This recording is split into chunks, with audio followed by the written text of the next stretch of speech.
What really caused the sinking of the Titanic?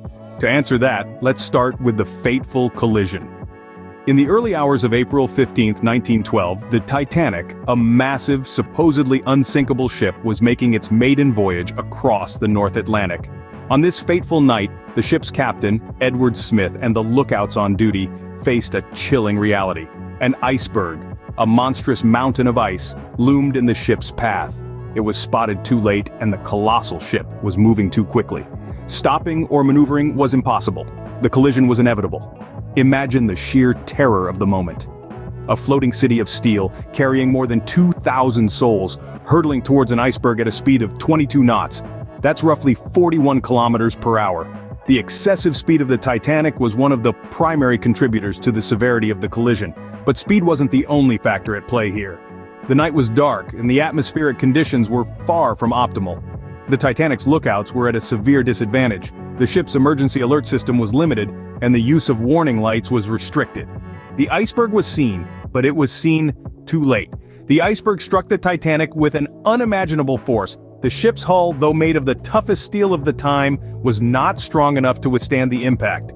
The iceberg ripped through the hull, opening the ship to the freezing waters of the North Atlantic. The collision was a critical blow, but the Titanic was designed to withstand such incidents. It had barriers between its 5 compartments, creating watertight spaces to resist sinking. However, these walls did not extend from the top deck to the bottom, allowing water to spill over from one compartment to another.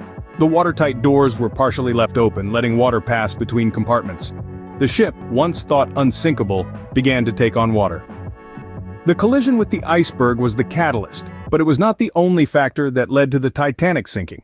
The Titanic was not merely sailing, it was racing against time. The ship, a marvel of engineering and luxury, was not content with just being the largest, it strove to be the fastest too. On that fateful night, the Titanic was cruising at a brisk 22 knots, roughly equivalent to 41 kilometers per hour. This speed, while impressive, was also unfortunately a significant contributor to the catastrophic collision. The iceberg loomed out of the darkness, and the Titanic, moving too swiftly, had no chance to divert its course or stop. Had the ship been sailing at a more leisurely pace, the impact might have been less severe, potentially reducing the scale of the disaster. The ship's speed, coupled with the icy, unforgiving conditions of the North Atlantic, created a perfect storm of circumstances leading to the tragedy. Speed, as it turned out, was a fatal factor in the Titanic's demise.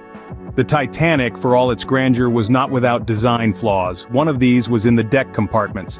The ship was divided into 16 compartments by 15 bulkheads, which were high walls designed to seal off water in the event of a breach. These compartments were hailed as an innovative safety feature, but they contained a crucial flaw. The barriers between these compartments did not extend all the way up to the top deck. Picture this. You have a cube, and you're filling it with water. If the cube is sealed, the water stays put. Now imagine the cube is actually a series of smaller cubes with walls between them that don't reach the top.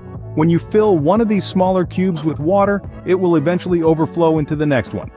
This was the fatal oversight in the Titanic's compartment design. Once the iceberg punctured the hull, the water began to fill one compartment, then spill over into the next, and so on. The Titanic, despite its supposed watertight compartments, began to sink.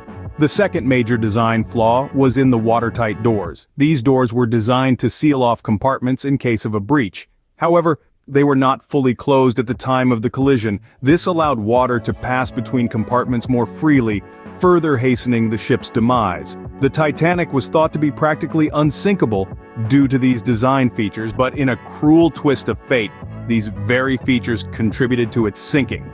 The barriers between the compartments and the watertight doors designed to keep water out instead allowed it to flow freely through the ship.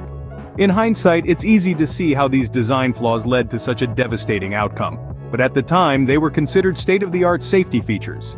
It's a stark reminder that even the most ingenious designs can have fatal flaws. A ship designed to be unsinkable was, ironically, brought down by its own design. In an emergency, every second counts, and every resource matters. Yet on the ill-fated night of April 15, 1912, aboard the Titanic, resources proved to be tragically insufficient and time ruthlessly unyielding. One of the most glaring shortcomings was the insufficient number of lifeboats. Despite its grandeur and the number of passengers it carried, the Titanic was equipped with lifeboats that could only accommodate about half of the people on board.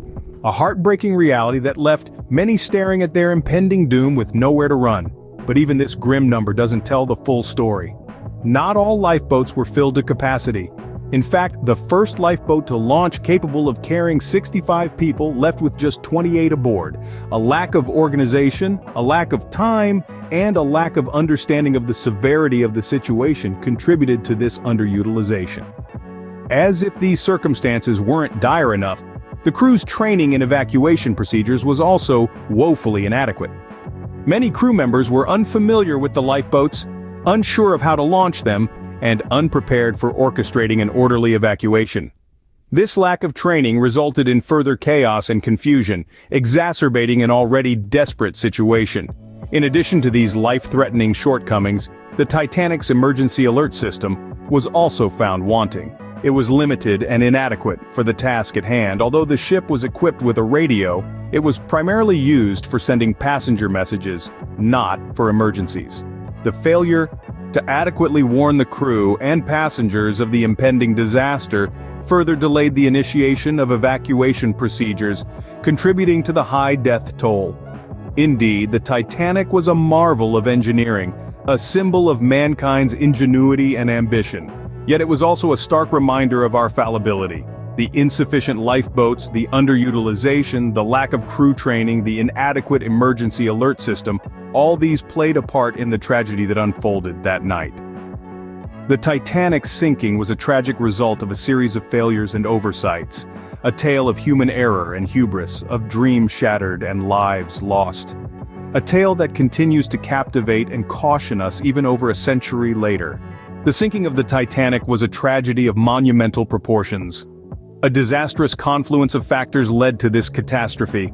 The ship's fateful collision with an iceberg was the primary cause of its sinking.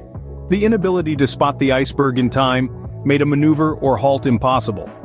Coupled with the Titanic's high speed, the impact was brutal, causing extensive damage.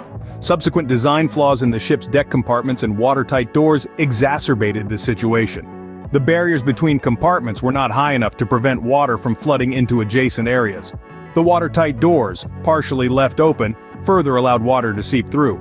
In the face of disaster, the lack of sufficient lifeboats and inadequate crew training resulted in a high casualty rate.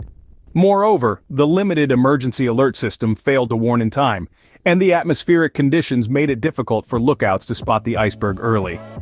This tragic event was a wake-up call, leading to improvements in maritime safety and stricter regulations. It serves as a stark reminder that even the mightiest can fall due to a combination of unforeseen circumstances and human error.